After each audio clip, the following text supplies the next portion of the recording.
მოგესალმებით, ეს BMG-ის ამინდის პროგნოზია, რომელსაც გარემოს ეროვნული სააგენტოს მონაცემებზე დაყრდნობით მე, ანა ელიკაშვილი წარმოგიდგენთ. 11 სექტემბერს სრულიად საქართველოში დრო გამოშვებით ღრუბლიანობა მოემატებს უმეტეს რაიონში, წვიმასაც უნდა ველოდოთ. დასავლეთ საქართველოში +25, მთიან რაიონებში კი +24 გრადუსია მოსალოდნელი. აღმოსავლეთ საქართველოში ასევე +25 გრადუსი ფიქსირდება, მთიან რაიონებში კი +23. რუსთავში +24, მარნეულში +21, თელავში +22, სიღნაღში +25 გრადუსი, ომალოში +21, ლაგოდეხში +18, ცხინვალში +19, გორში +21 გრადუსი ფიქსირდება. სტეფანწმინდაში +12, ბაკურიანში +11, გუდაურში +9 გრადუსია მოსალოდნელი. ბორჯომსა და ახალციხეში კი +18 გრადუსი უნდა ველოდოთ.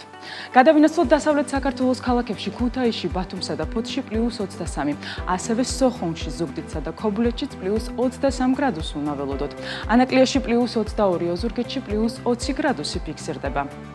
რაც შეეხება დედაქალაქს, თბილისში ჰაერი +23 გრადუსამდე გათბება.